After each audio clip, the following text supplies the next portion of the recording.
melts, succulent, juicy, just like you. Ingredients. Today I'm going to show you one of my most favorite chicken recipes of all. So, full disclosure, I only like chicken in certain specific ways, otherwise I don't eat it. It's not my favorite meat to eat. Sometimes I steer clear of chicken altogether, but if you give me a gorgeously fried chicken cutlet, like a Milanese type of cutlet, or a chicken cacciatore, which is what we're making today, now we're talking. It's so simple. It's basically a chicken dish in one pan. We use a nice deep sauce, stock pan, whatever you have available. Right now we have a braising type of pan, right? We're gonna be cooking and simmering the chicken. We're going to be using this gorgeous pan, nice and deep, to simmer the chicken in. Okay, food processor, why? Because we don't have time today, okay? We're going to roughly chop carrots, celery, and onions.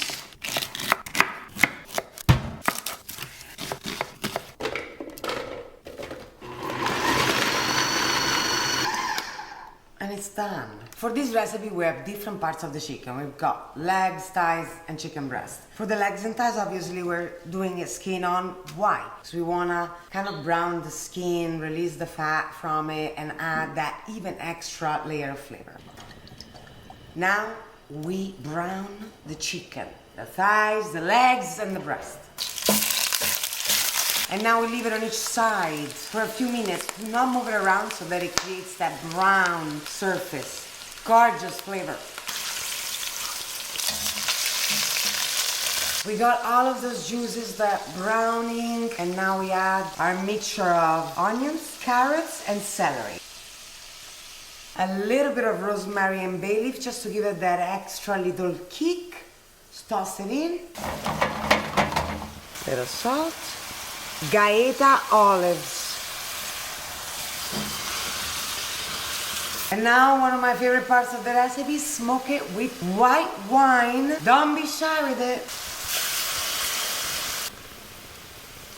While the wine smokes on a medium-high flame, pull peeled San Marzano tomatoes, crushed by hand, so much better. Auntie Pina says, when it's crushed by hands, it retains the structure of the tomatoes as opposed to spinning it at high volumes where it destroys everything. We do it gentle.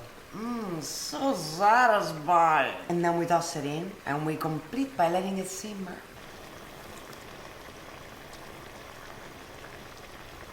Rosemary off, bay leaf off. Salt. And now let it simmer on low for 30 minutes.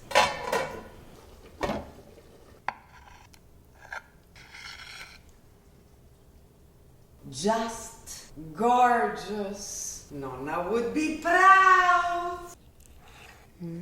Pollo alla cacciatora style chicken. Why is it called cacciatora anyways? I waited until the end to tell you, but that's because it's a little price. So it's obviously a dish that uses game. You know, in this case, obviously we're using chicken, but you could use rabbit, you could use other type of game the hunter would come home with. And so it is braised, simmered, cooked in many different things, almost like whatever you got in there, you know, leftover in terms of vegetables. Sometimes you can put peppers. We put, for example, the Gaeta olives, the tomatoes. We cooked it with wine. It really is a gorgeous, low simmered meat dish. I love tomatoes personally. You could do it also without tomatoes.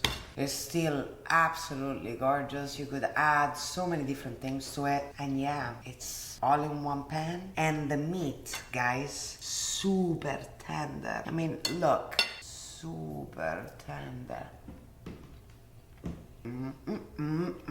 See you next week.